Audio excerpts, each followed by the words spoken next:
passed by, and guess what? They did not come back to Texas. And Greg Abbott said, talking about arresting them. That's what he's talking about. And according to the records, those are felony charges.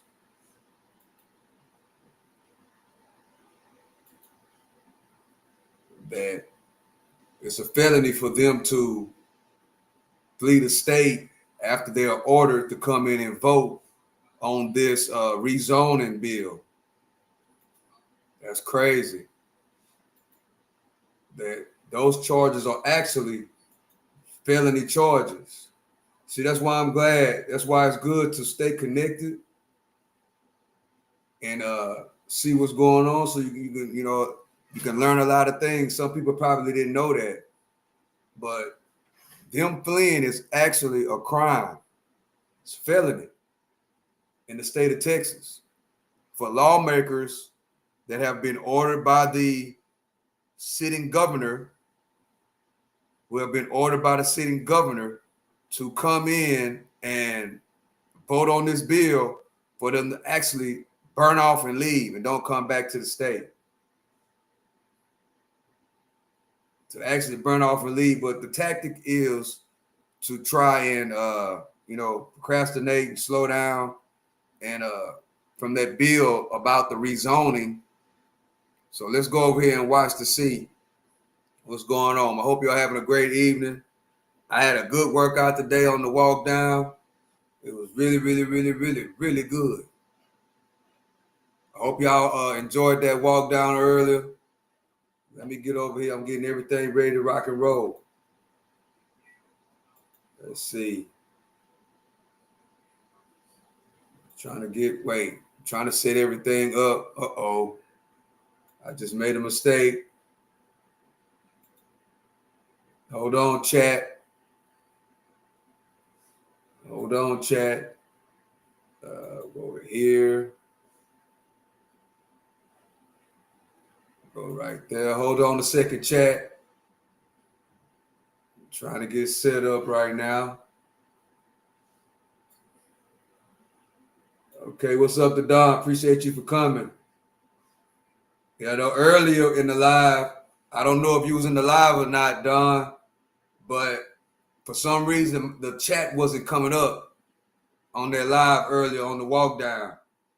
So it showed that nobody was in the chat, which I don't know what had happened, but I pretty much think it was people in the chat, but it was showing like nobody was there. Nobody was there. Hello, Jonathan.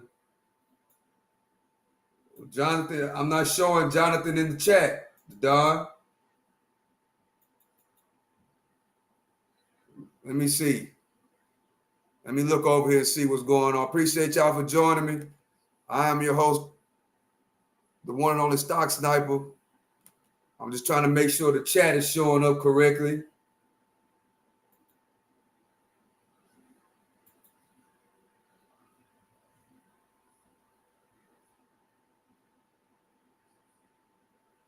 Oh, hello, Wisconsin. I'm looking at the picture of the man in the fancy suit.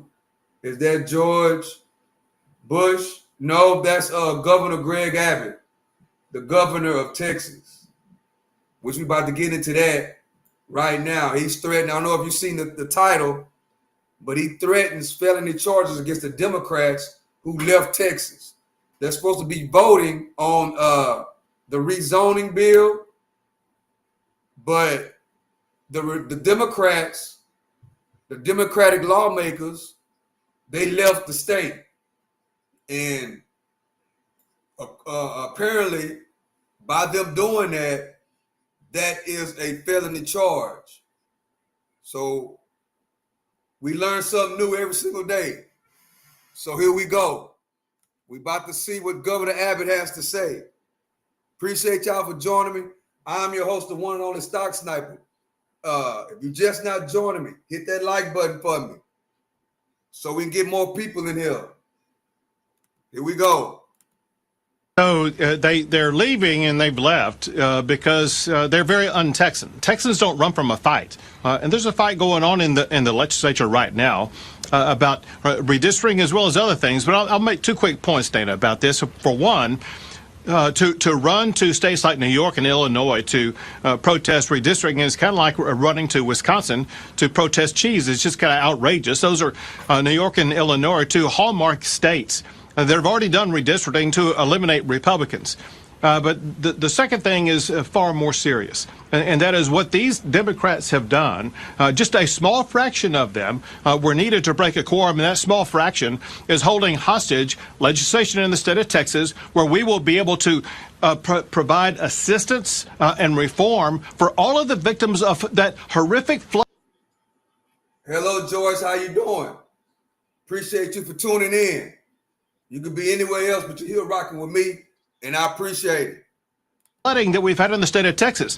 Our fellow Texans are being let down and not getting the flood relief they need because these Democrats have absconded from the responsibility, and I believe they have forfeited their seats in the state legislature because they're not doing the job they were elected to do. Governor, let me show everybody here what you were talking about. I think we have this map of Illinois and the districts as they've been drawn. And as you point out, it's been over and over again. They make these small little squiggly lines to make sure that they can figure out the best way to get Democrats there. So that's an example of what you were talking about. I want to play for you this sound from State Representative Gene Wu. He's a Democrat from Texas. Here's what he said. The tool they're using is a racist, gerrymandered map. A map that seeks to use racial lines to divide hard-working communities. And Governor Abbott is doing this in submission to Donald Trump. So that Donald Trump could steal these communities' power and voice. I have two main questions. How do you respond to his accusation that you're using a racist tool to do this? And the second question I have, if you could wrap it into this answer, is why now? Why do you need to do this in the middle of this session? Sure. So what he just said is totally bogus. First, for redistricting purposes, it's not done for racial reasons. However, the racial outcome is this, and that is the district lines will solidify the Barbara Jordan African-American district in the Houston area, and it will add 4 new Hispanic districts. And so there's actually going to be more racial minority districts in the state of Texas. Why now? 2 reasons. One is, since we last did redistricting, there's been a change in law. A court decision affecting Texas came out and said that coalition districts are no longer required, and it's perfectly legal to dismantle coalition districts. The second is gerrymandering can be done, or drawing lines can be done, on the basis of political makeup, as in Republican versus Democrat, and there's nothing illegal about that. And then when you look at the outcome of the most recent presidential election, all these districts that are being added are districts that were won by Trump. Here's the point of that. These voters in these districts won by Trump, they don't have the ability to vote for their candidate of choice now because they're in congressional districts. They're in a Democrat district as opposed to a district won by Trump. And so we have the authority legally under redistricting law to draw districts that align with the voter preferences of the voters of the state of Texas. And Donald Trump proved in these Hispanic created districts that Hispanics, as well as other people in those districts, they want to vote Republican. Let me just point this out. We've seen this movie before, and we know how it ends. If you don't have the votes, eventually you come home to Texas, and we know it, basically it's going to be overtaken by events. But you also said in your statement that you put out today to all of them, in a letter to them, you said, in addition to abandoning their offices, these legislators may also have committed felonies. What is the felony? What are the penalties for this? So very simply, it would be bribery if any lawmaker took money to perform or to refuse to perform an act in the legislature. And the reports are these legislators have been both, they sought money and they offered money to skip the vote, to leave the legislature, to take a legislative act that would be bribery. And so the facts will have to come out. But I think based upon comments made by legislators themselves, they face a possibility of facing bribery charges, which is a second-degree felony in the state of Texas. There's one way to cure that, and that is if they get back to the state of Texas and make quorum today at a hearing that we have at 3 o'clock, they can cure themselves of any quid pro quo that would subject them to potential bribery charges. All right, Governor.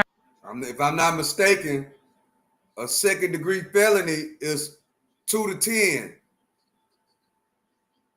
in Texas. That's crazy. Abbott, well, we'll be watching Martha's show, the story at 3 o'clock Eastern, to see if by the end of that show they come back. Thank you so much, Governor.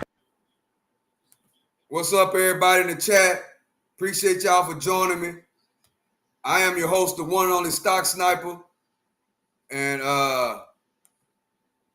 y'all just heard what's going on. So I'm finna play this other little video. It's not gonna be a long live. It's past, yeah, right. It's past 3. Yeah, it's past 3 o'clock. Nobody came back. But you know, according to the laws in Texas, that's a second-degree felony, bro. That's a second-degree felony. Now, I don't know if he really gonna charge them and put them in jail. I don't know. But that's something else. Here we go.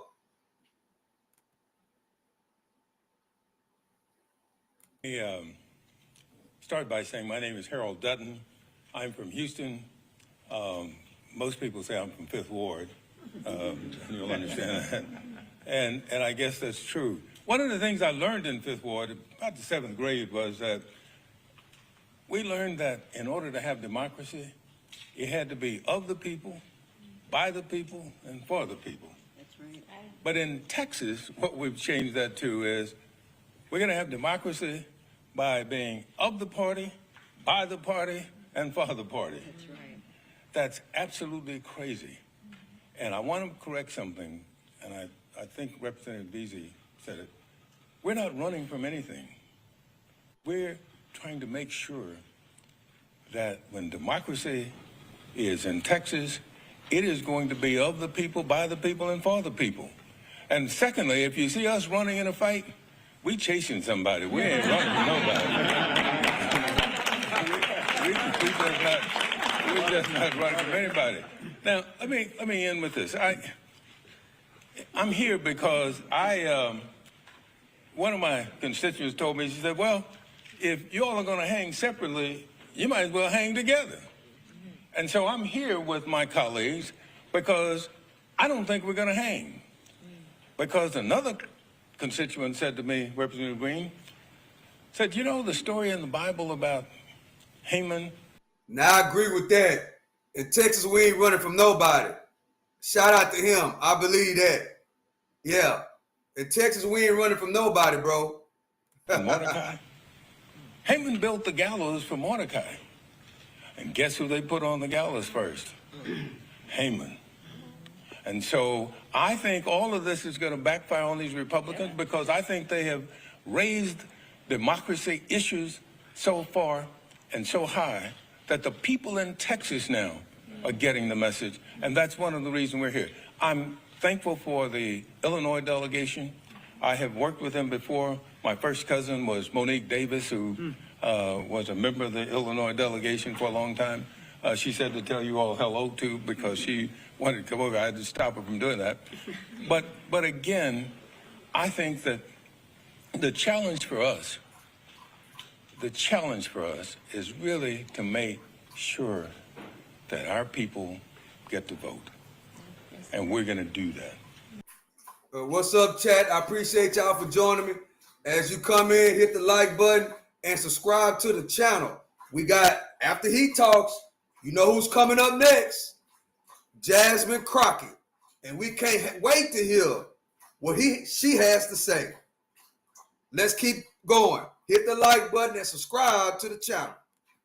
And with that, let me stop and introduce me. No, I'm going to introduce Sojourner Truth,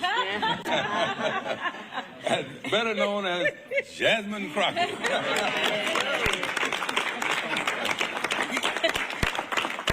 I will be your last and final speaker, but let me tell you something. I want to make sure that I make it clear who these people that are standing behind me are.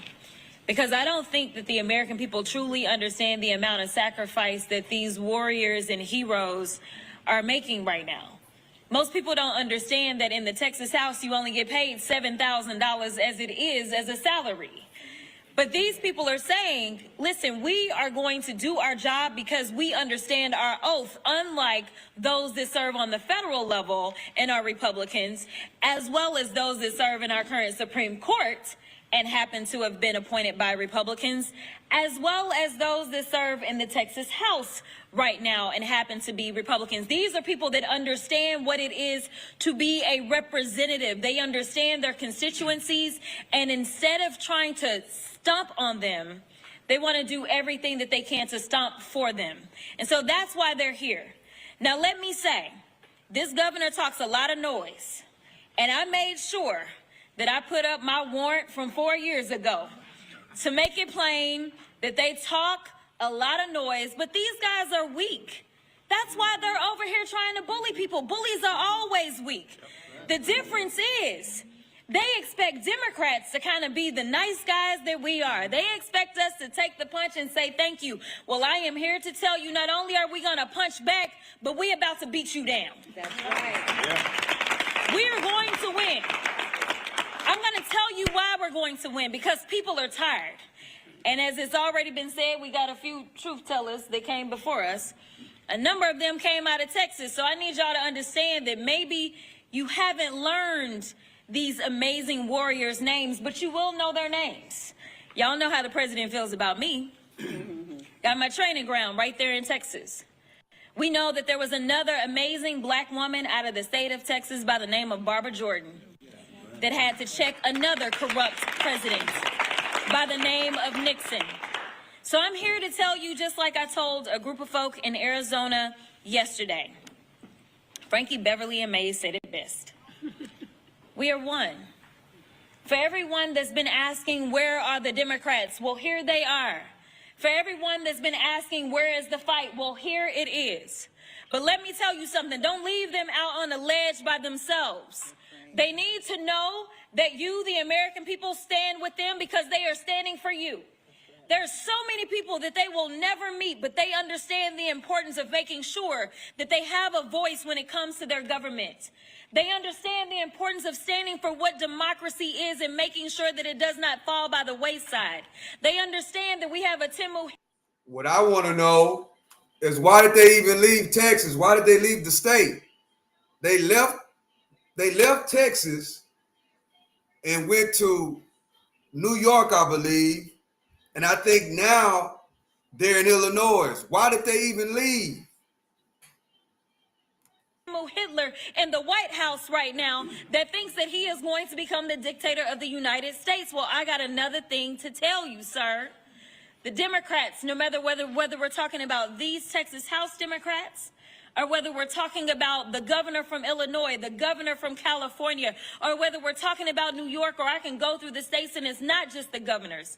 It is the state houses. It is the state senators. It is those congressional delegations that are saying, do what you got to do, and I will fight, and I will win, and I will earn my seat back to the people's house in D.C. I am here to tell you that time is up for playing in our faces. The Democrats are not going to stand for this any longer. We know that we are standing for the people, and so long as we stand for the people, I absolutely believe the people are going to stand for us. So I just want to be clear. Do whatever you can to support these heroes, because they are the ones that had to leave their families. They are the ones that have warrants out for their arrest. They are the ones that are doing things that, honestly, a lot of other people do not have the audacity to do. So make sure when you talk about them, press, put some respect on their names. I appreciate y'all.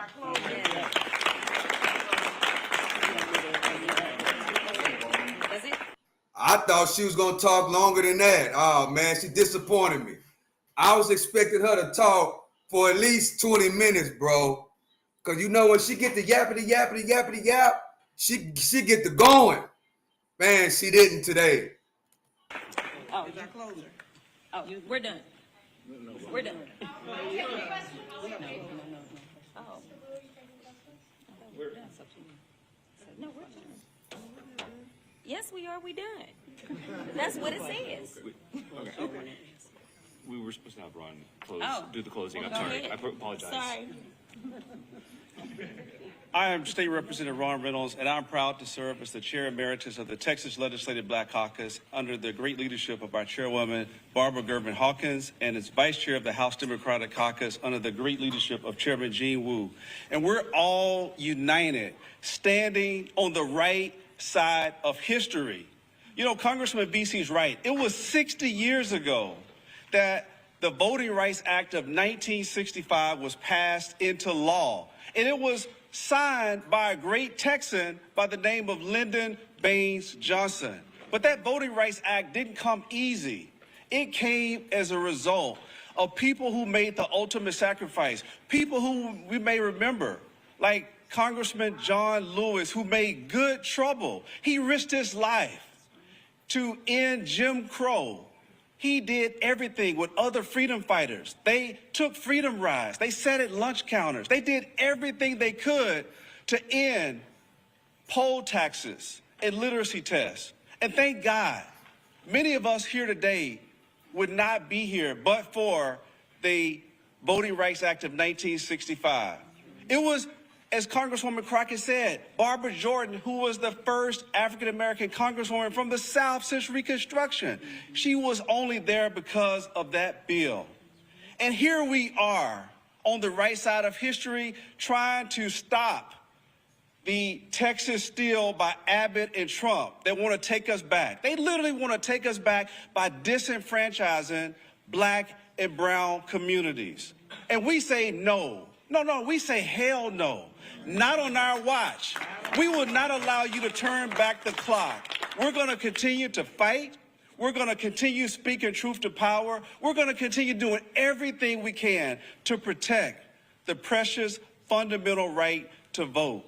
And I will end with this. Our scripture teaches us in Proverbs 31:8-9 to speak out for the one who cannot speak, for the rights of those who are doomed. Speak out, judge fairly, and defend the rights of oppressed and needy people. Ladies and gentlemen, I submit to you that the Democrats are going to keep speaking out. We're going to call out the racist gerrymander that President Trump and these Bro, y'all should not have left us. Y'all abandoned us, bro, out here in Texas. Why did y'all leave? You talk about fighting.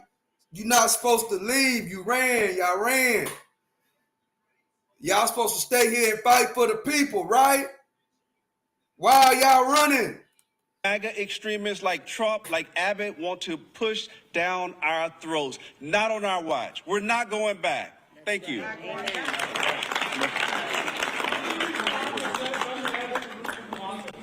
Thank you very much. I want to say, give a special thank you to the IBEW for hosting us, and thank you for all the kindness from the Illinoisans who have been so nice to us.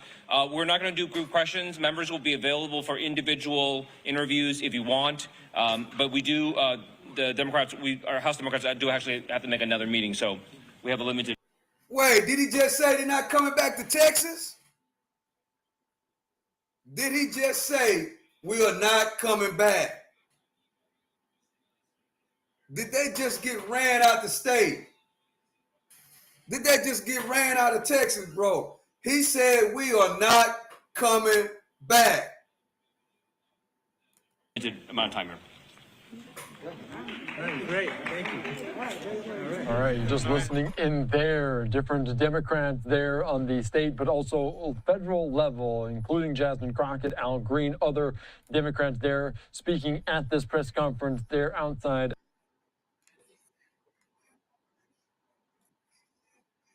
We are not going to let it work. We are going to stand strong with these courageous individuals who are standing behind me, who've come to Illinois, knowing that the rest of the nation is with them. Man, we got to watch the rest of it, guys. Yeah, we got to watch the rest of it. It sounded like he said, we not coming back. Thank you so much. Thank you, Congressman. And as he said, we are ready to fight fire with fire. No butter knife to the gunfight. We are ready to bring the fire, bring the heat. We can do that too. And it's absolutely my pleasure to introduce Chair of the Progressive Caucus, Representative Ana Maria Rodriguez Ramos. I got that out. Yes. Welcome. Thank you. Hello, everyone. Thank you for being with us today. Buenas tardes. Soy Ana María Rodríguez Ramos, diputada del Distrito 102. I am the state representative for House District 102. And we're here fighting because instead of Governor Abbott and Texas Republicans focusing on working families and the negative impacts of Trump's horrible bill, as I shared and I expressed with my colleagues the other day, with his horrible bill, my daughter just got an organ transplant 6 months ago.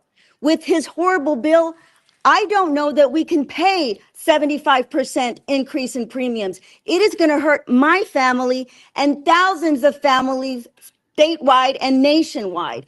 His horrible bill is hurting working families. When families can't afford to buy groceries, when families don't know if they're going to be able to keep their children alive because they can't no longer afford health care, that is what our focus should be. But instead, they're focusing on pushing these racist radical redistricting maps.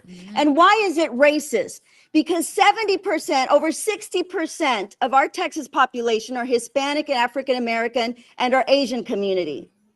That is the largest African American population in the country is in Texas. The second largest Hispanic population in the country is in Texas, but they want to silence our voice. This is nothing short of blatant racism. They're going to cry and say, no, you can't say that. In fact, they've punished us. Congressman Crockett knows that. They don't allow us to say that word on the House floor. They say, you can't call us what we are. Use another word, but that is what you are, and that is what you are trying to do. Hurt these working families. Trump's policies when he's kidnapping families of color in the streets, that is nothing short of racism. He is coming after all of us who don't look like him and his Republican colleagues in the Texas House. So I will now introduce beautiful Congressman Al Green, wonderful congressman from Houston, who's going to really share a little more and enlighten a little more about the impact of these maps. Thank you, Congressman Green. This should be good, guys. Al Green can go too. Thank you, Representative Rodriguez Ramos. Friends, after her profound words, it just seems to me that we ought to give her another expression of appreciation. It was awesome. It really was. And to all of my colleagues who have traversed some great distance to be here, and I'm talking about the state representatives now, I consider you my colleagues, it's easy to do something when you don't have to do it. They are leaving their homes, they're leaving their families, they have jobs, they have responsibilities, and this is courage that is uncommon. And with this kind of courage, they ought to be commended as well. Let's give them a big hand, please, for your uncommon courage. Thank you so much. Thank you. Yes, we have a challenge before us. Dr. King reminded us that life is an inescapable network of mutuality, tied to a single garment of destiny. What impacts one directly impacts all indirectly. And that's what we're facing now, this challenge of it not being Texas. It's not just Texas. It really is the United States of America, because if they succeed in Texas, they will take this to other states. They will take this to the county court level. They will take this to the commissioners, the school boards. They will take this across the length and breadth of the country, but they'll do it if we only stand by and watch them. But if we take a stand, we can stop them. That's what we're doing today. We're taking a stand, and we're going to prevent them from going forward in Texas. And here's why we have to take this stand. because one vote makes a difference.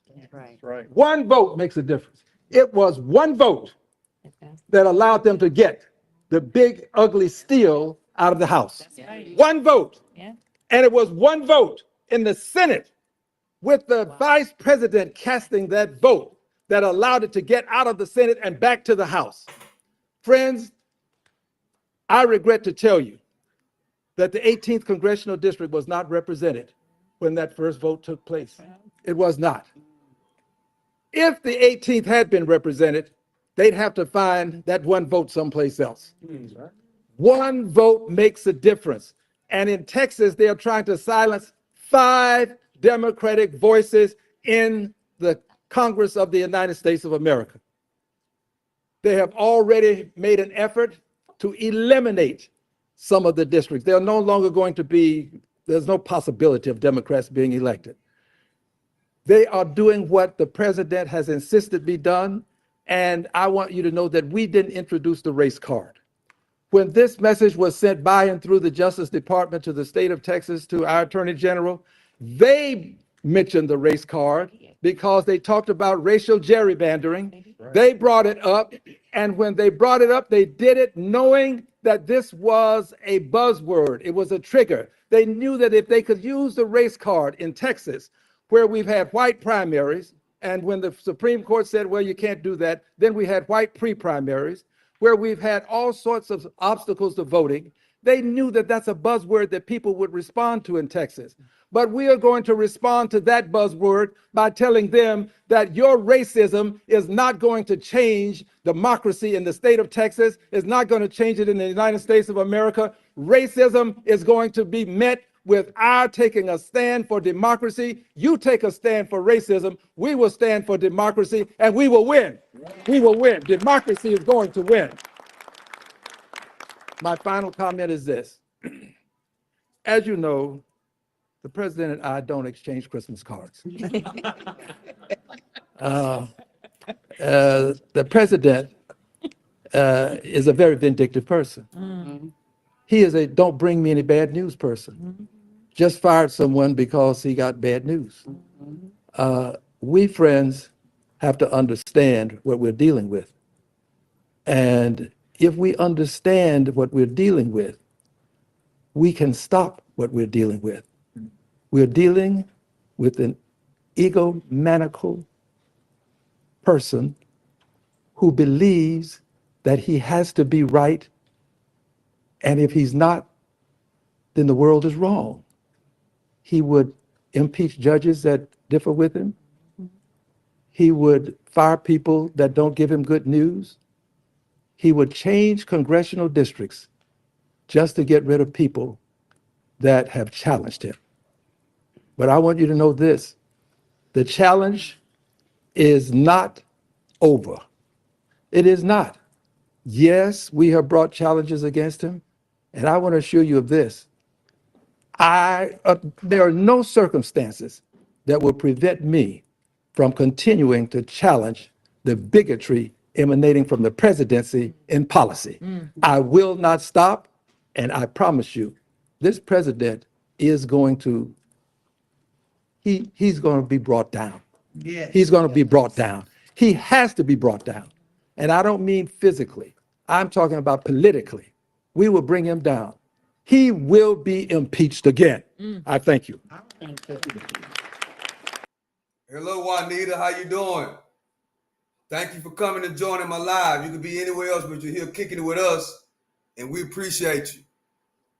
I thought he would talk longer than that, but I guess they're giving him a little bit of time, and then they're going on to the next person.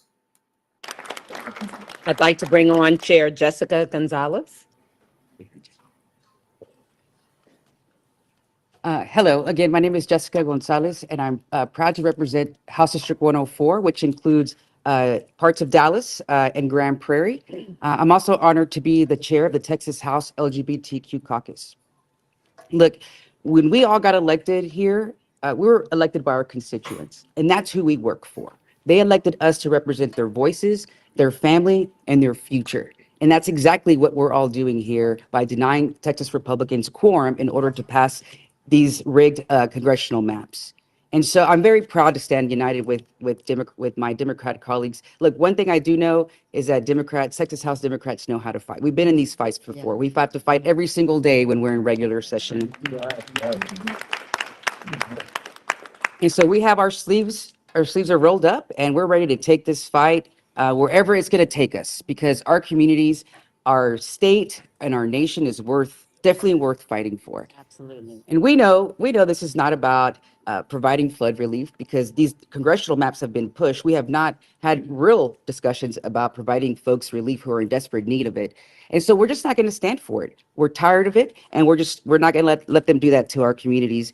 And so I'm proud to stand here united with my Democrat colleagues. You know, when I first got elected to House District 104, I was the first Latina to ever serve in that position, and I'm very, very proud of that. My community is a majority minority district, and so when we do these kinds of, play these political games that Republicans want to play with our communities, it hurts our people like in my district, and the districts of people that are standing behind me. And we take our jobs serious, unlike Texas House Republicans. So thank you. And next, I want to introduce our former colleague, Congresswoman Julie Johnson. All right.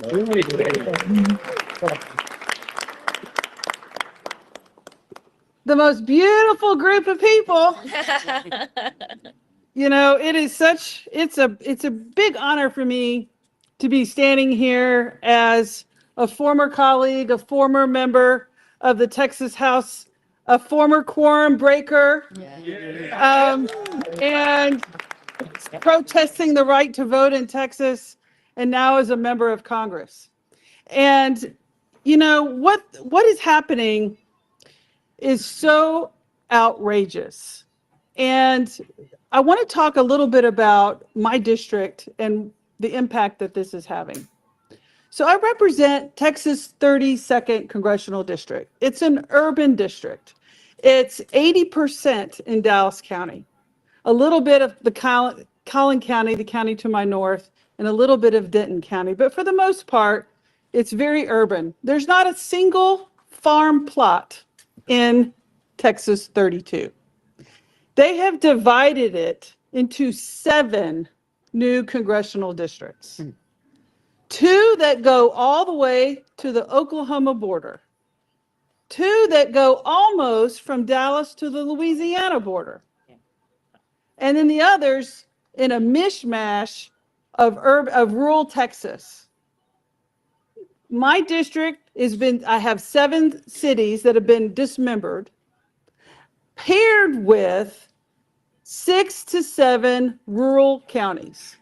So what they've done is they've taken a group of people, predominantly minority, I have a minority majority coalition seat of a city, and then paired it with 5 to 6 rural counties that have no commonality of interest whatsoever. The issues facing the constituents of my district are very different than the issues facing the constituents of Upshur County, which is in very East Texas. They're very different issues. I have 62% renters. That county is mostly rural white farmers. And the list goes on and on. And so what is happening here is the most blatant, racist disregard for the voters of Texas. Because let me remind you, and I was there, we were all there when these maps were passed in 2021 by unanimous votes of the Republicans who've just now issued arrest warrants for my dear colleagues and friends. Because they all swore at that time these maps were the most beautiful maps. They were perfect. They didn't disenfranchise voters. They've had lawsuits, they've filed affidavits, they've given depositions, they've sworn and all at ways to Sunday that these are the perfect maps. Until President Trump gets nervous because his poll numbers are in the crapper. Because he knows that the American people are not swallowing the crap he's pushing. because he's harming millions and millions of people. His poll waters are underwater, and he knows he's not going to win. He knows he's not going to win in November of 2026. So rather than push for policies that the American voters want to support, they come back with this rigged up thing, a DOJ opinion that implies that these Texas maps now have to be completely dismembered. And it's wrong. And the voters of Texas, I hope, are listening, because the courage that my dear friends and colleagues are showing by saying, no, we're protesting, we're putting ourselves at great risk to stand up for democracy and America. And voters, I hope you're seeing that. I hope you're feeling it. I hope you are experiencing the courage and the hope that these folks are providing. Because what is happening is an attack on our democracy throughout this entire country. And I'm so pleased and so proud that they're standing up for us all. Because what's happening here now, it's cracking throughout other states. You know, we're having a national conversation over voter rights. And I want to encourage California and New York and Maryland and Washington State to say, you know what, gloves are off. If war is war, and Democrats, if y'all are going to do it in Texas, we're going to do it here. And this is a national war. And Democrats are no longer going to sit by handcuffed. This is an all-out war, and everything is on the table. That's right. And that is a message I really hope gets out loud and clear. But at the end of the day, I want to say thank you to each one of you for what you're doing. Know that the Democrats of the United States House of Representatives are 100% behind you. I hope you're feeling it. And I hope you out there, the voters, are getting a little glimmer of why politics is important. And that if they say, well, I don't know, politics doesn't affect me. I'm saying, honey, it does. If you don't do politics, politics will do you. And here we are. Politics is doing a lot of people right now. But you know, I want to end with this. We're all very proud Texans up here. Yeah. Most of us. Some are proud. I'm proud of you. We're all very proud Texans. We come from a state of great pride. And I never thought, as a Texan, as an elected member of the Texas House of Representatives, and now as an elected member from Texas to the United States House of Representatives, that I would see the governor of the proud state of Texas bend a knee to a felon from New York. Never thought I'd see the day, but here we are. Now it's my honor to introduce Rep. Busey. Thank y'all so much. I'm so proud to stand with my colleagues in the Texas House and our friends in Congress. We're all here tonight, not on vacation. We are here fighting and actively working for our constituents and the people of Texas. This is us on the job, fighting for our constituents. Hi, everyone. My name is State Representative John Busey, and I have the great pleasure of representing Austin in House District 136. Look, I didn't run for office to walk out of the Capitol. But I also didn't run for office to stand by while democracy is stolen in broad daylight. Texas Democrats broke quorum because sometimes the only way to uphold your oath is to refuse to play along with the rigged game. Let's be clear. This special session was supposed to be about saving lives after a tragedy. A cabin full of 8-year-old girls was washed away in the middle of the night. Families called 911 only to hear that help wasn't coming. At the end of the day, 137 Texans lost their lives. That's an emergency. That demands our action. But instead of holding hearings on flood prevention, Greg Abbott and Donald Trump held 8 hearings on redistricting, not for fairness, not for representation, but to manufacture 5 more Republican seats in Congress to enable Trump to cling on to power. That isn't governing, that's a heist. And we're here to stop it. Right. When politicians can redraw the maps in the middle of the decade just because they're scared that voters won't reelect them, that's betrayal. Look, the governor can lie all he wants, but we're not running away. We're running into the fight. Texas Democrats are standing up for one of our most basic American principles, the right to representation. So no, this isn't political theater, it's survival. Because if we lose the power to choose our leaders, we lose everything. We broke quorum because this isn't just about maps. It's about power. And in Texas, the power still belongs to the voters. I want to thank y'all so much, and I have the pleasure of introducing one of our great champions, Congressman Mark Vesey. He's a passionate advocate for Texas's 33rd district. He's fighting for working families, voting rights, and economic opportunity. And if you didn't know, he's in fact is the founder of the Voting Rights Caucus in Congress. He's from Fort Worth to Washington. Congressman Vesey has shown us that he will stand up to Donald Trump. He will fight for Texans, and he will fight for Americans. Please help me welcome our good friend, Congressman Mark Vesey.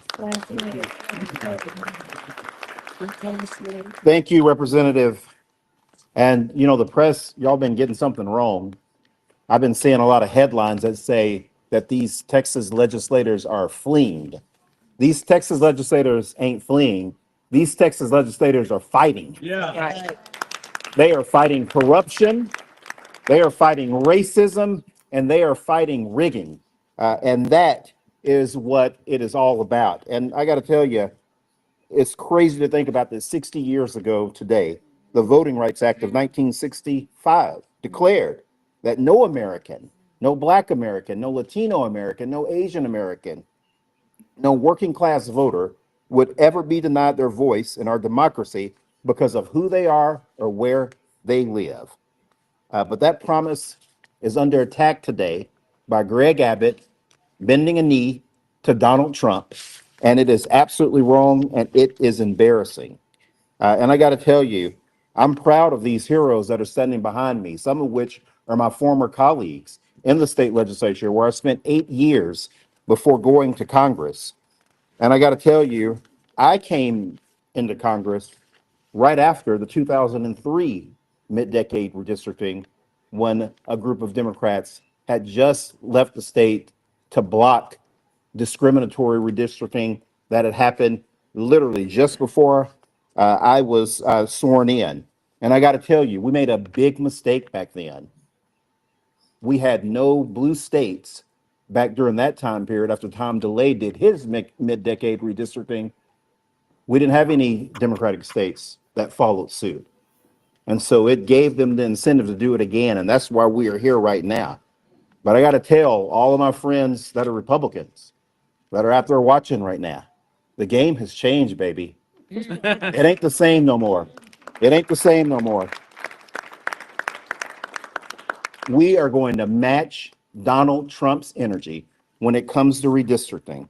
As it was said before, it's been Democrats, we have shown up to a gunfight with nothing but good intentions and dull knives. And that era is over.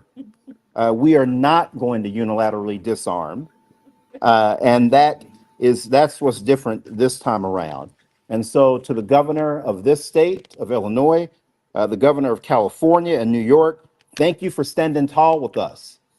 We need our other Democratic governors in New Jersey, New Mexico, Maryland, not New Mexico, Jersey, Maryland, Oregon, and Washington.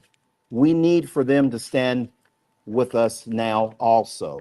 This is serious business. This is absolutely serious business. Democracy is at stake here, and we have to keep fighting Donald Trump each and every step of the way. With that, I now call back to the podium Representative Harold Dutton, who I served with out of Houston. Harold?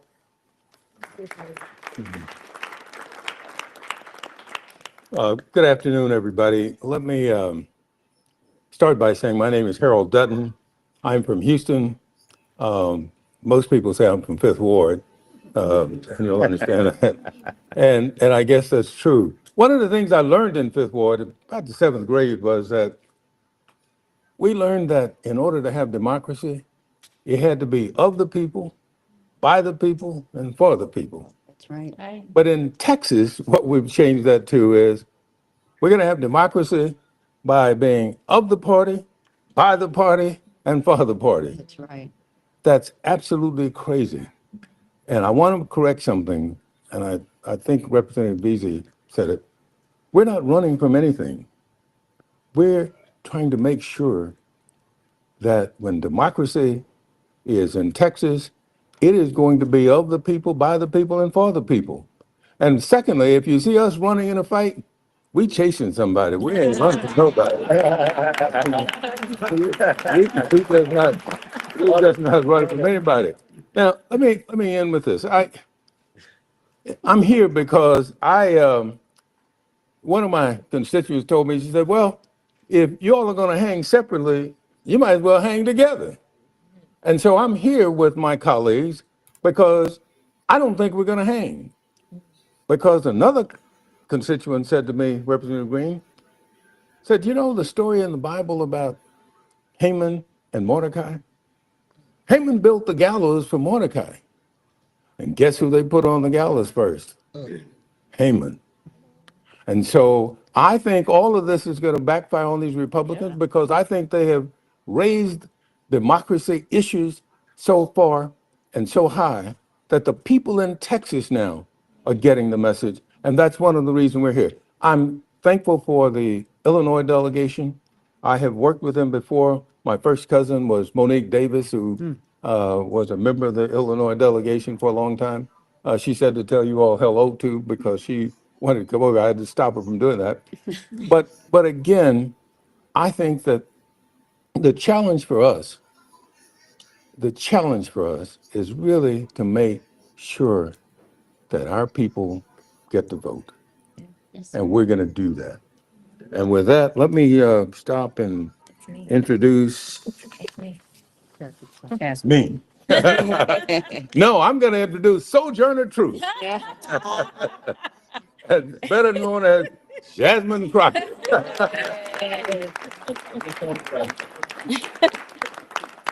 So I will be your last and final speaker, but let me tell you something. I want to make sure that I make it clear who these people that are standing behind me are. Because I don't think that the American people truly understand the amount of sacrifice that these warriors and heroes are making right now. Most people don't understand that in the Texas House, you only get paid $7,000 as it is as a salary.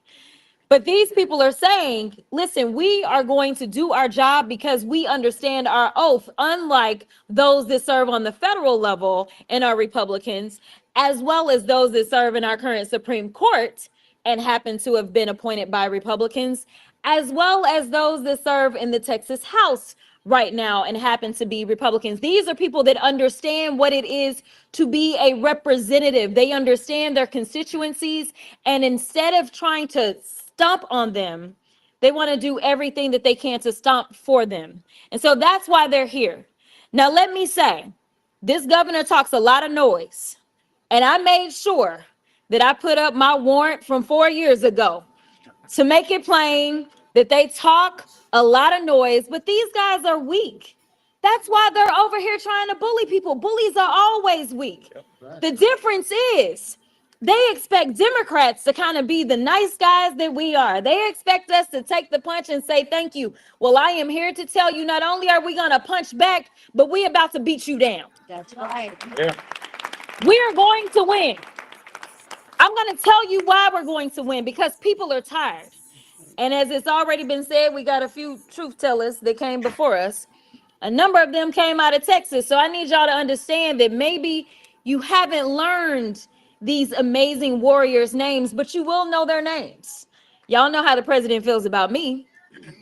Got my training ground right there in Texas.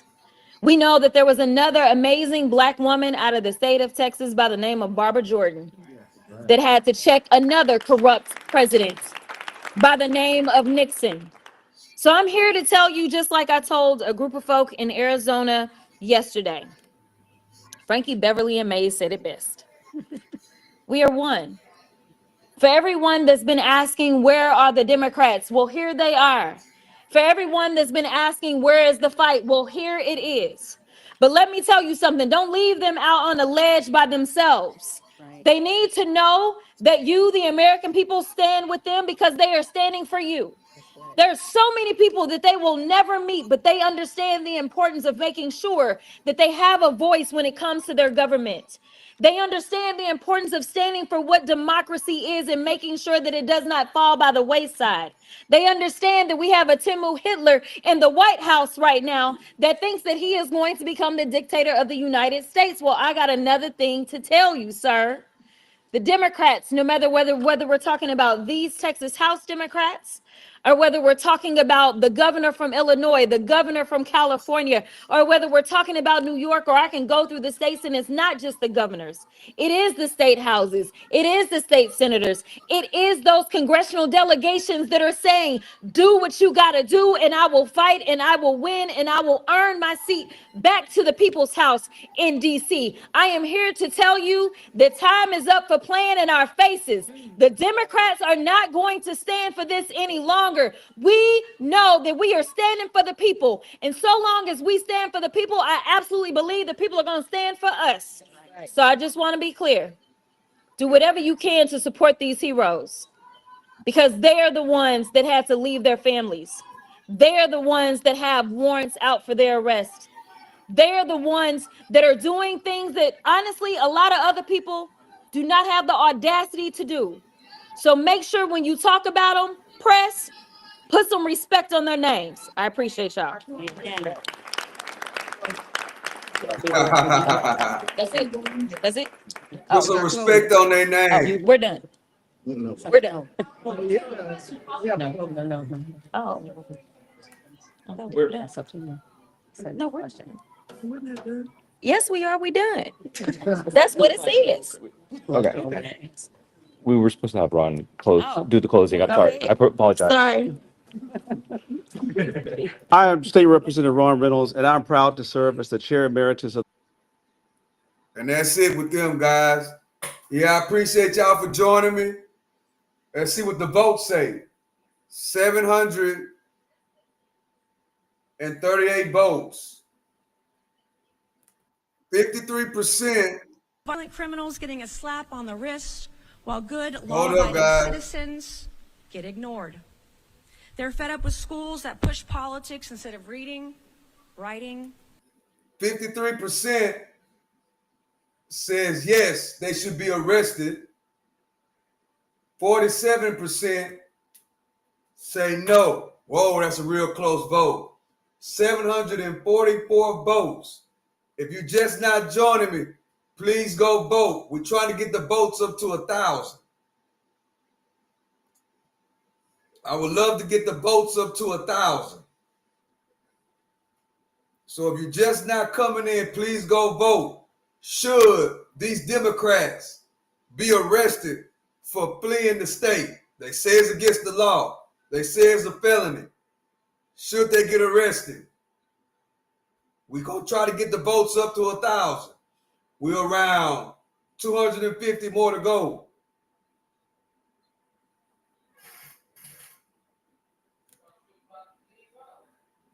And arithmetic. They're fed up with weak leaders who talk tough on TV, then cave when it comes time to vote. Caving is what got us into this mess. I will never cave. I came to draw the line today and hold it.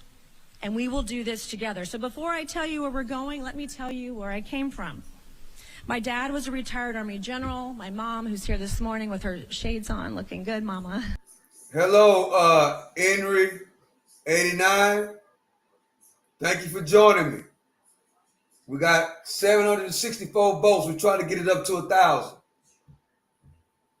It's kind of even. 53 yes, 47% no. Should these Democrats get arrested for fleeing the state of Texas? That's the question. She's a retired school teacher. She actually taught at the school that I dropped out. And I dropped out of. And I made one of the worst decisions of my life, to drop out of school at the age of 17. And my parents didn't coddle me. They said it to me straight. They said, if you're going to stop going to school, you have to start going to work. So I took a job at the fine dining establishment known as the Waffle House.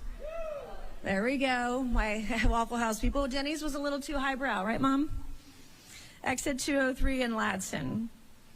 My first job, I learned how to work hard.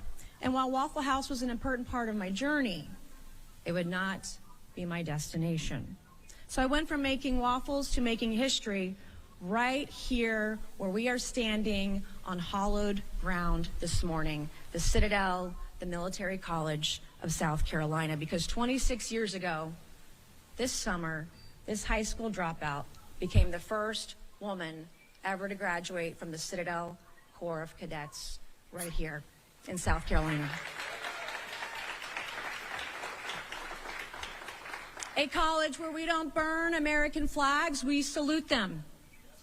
And right here on this hallowed ground, I guess almost 30 years ago, 29 years ago, I came storming into the gate, the main gate of the Citadel, probably shaking, nervous.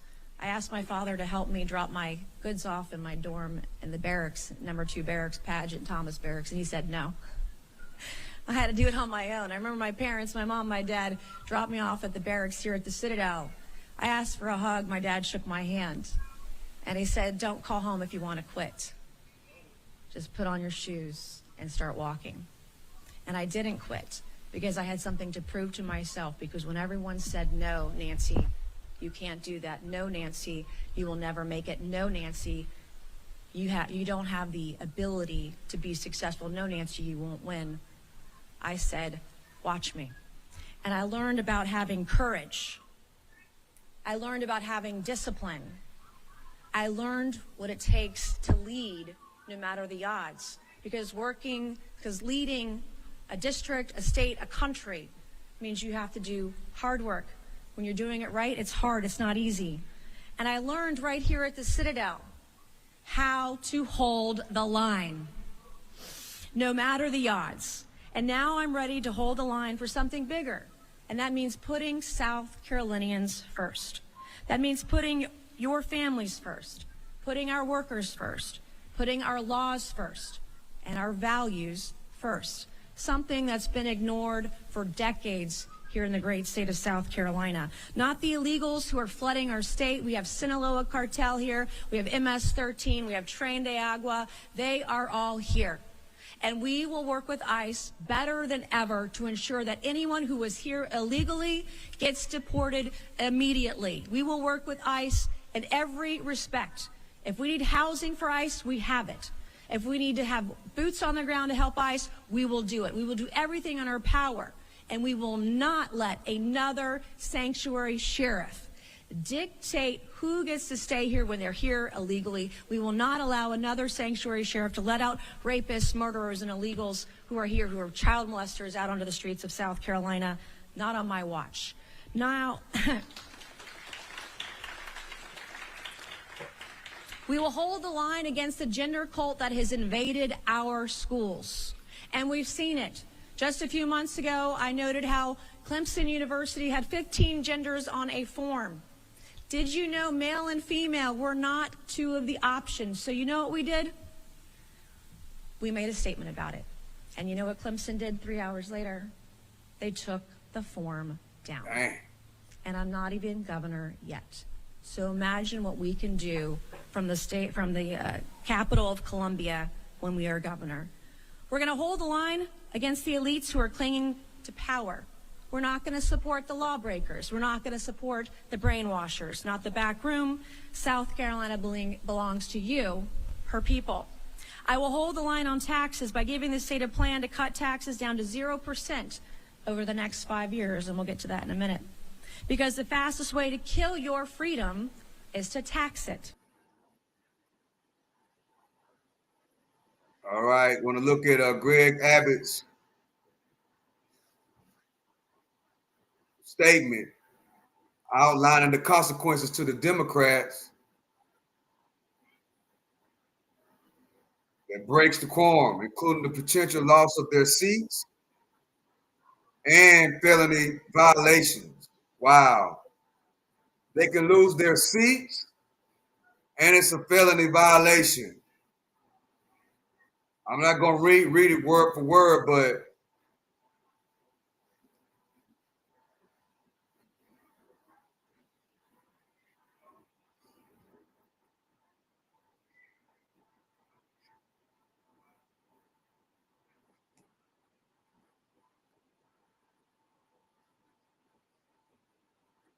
the amounts to an abandonment or forfeiture of an elected state office. When the governor calls a special session, our Constitution provides that the legislature shall meet. Texas died.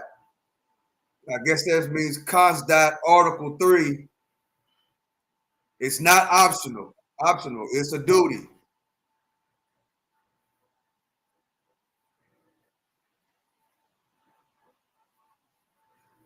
It's like going AWOL. Wow.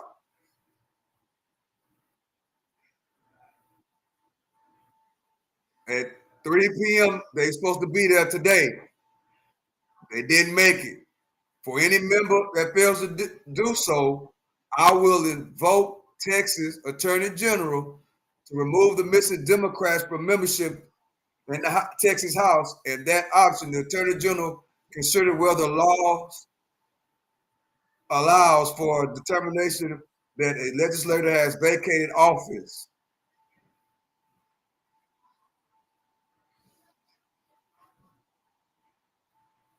In addition to abandoning their offices, the Democrats are soliciting funds to evade the fines they will incur under House rules. Any Democrat who solicits, accepts, or agrees to accept such funds to assist a violation may have violated bribery laws. Wow. See Texas Penal Code 36.02.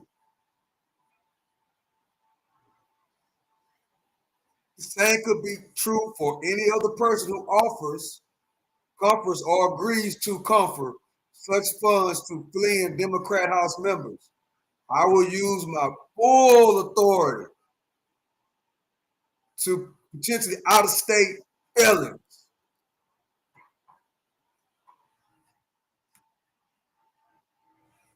Crazy work.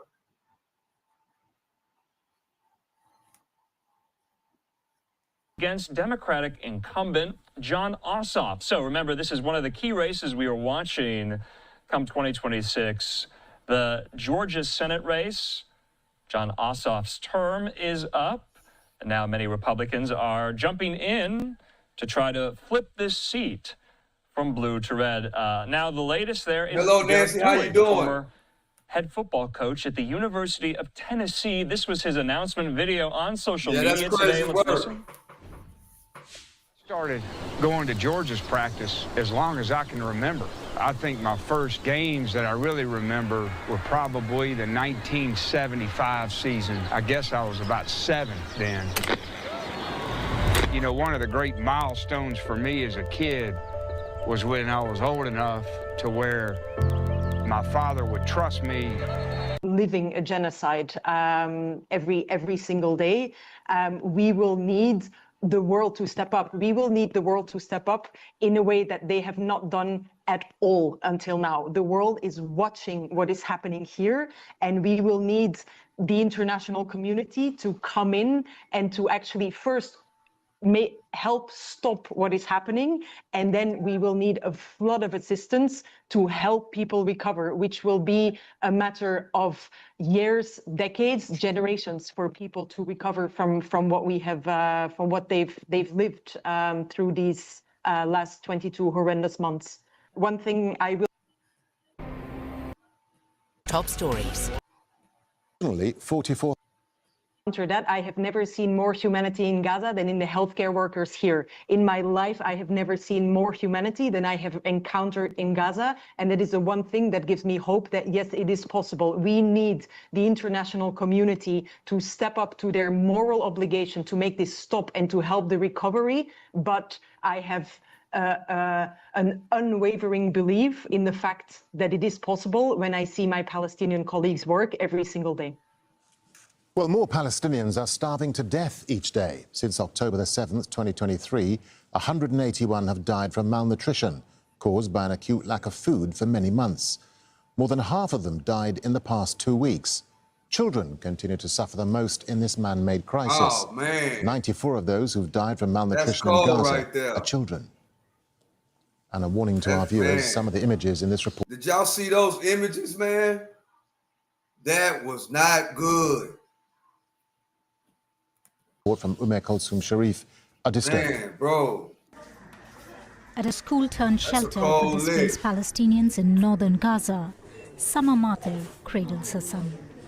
6-year-old Yusuf and his 4-year-old brother. Pray that God help these people, man. We pray that everything goes great with these people. Brother Amir have cerebral palsy and need a special diet. With little food in the past few months, their fragile little bodies have begun to shrink. Yusuf weighed 14 kilograms before the war. Now he weighs 9 kilos. Amir, who weighed 9 kilograms, is less than 6 now. These children have special feeding needs. Now there's no baby formula or diapers, and I can hardly find flour for them. Sugar, the main ingredient in their meals, is unavailable. Before the war, their health was excellent. They were provided with special meals, fruits, vegetables, and dairy products. From tents to hospitals, images of starving and malnourished children are becoming more common in Gaza. Musab al-Dibs is among them. He's been at the Shifa hospital for about 2 months after a severe injury to his head when an Israeli airstrike struck his family's tent in May.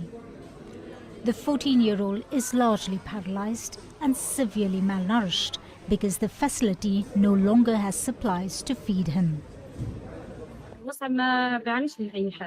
Musab does not suffer from anything or any disease.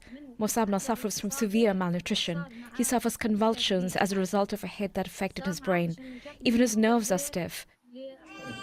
Months of an Israeli blockade has led to what UN food experts warn is the worst case of famine in the Strip. The UN says the impact of hunger building over this time is quickly worsening.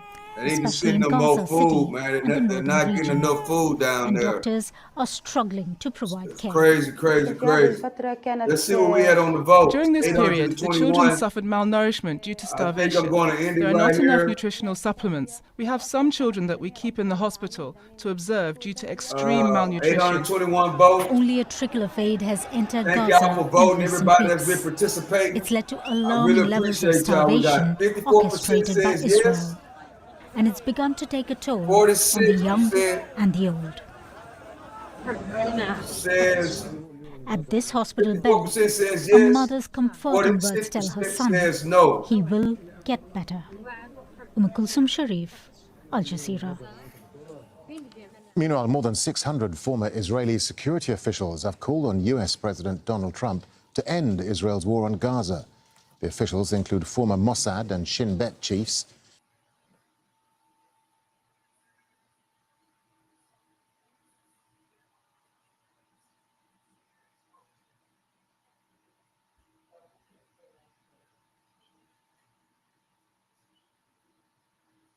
So I'm going to end it right here, guys. I appreciate y'all for joining me. As you leave, please subscribe to the channel and hit that like button. Subscribe to the channel and hit the like button. I like the interaction that y'all give. You know, a lot of people are returning.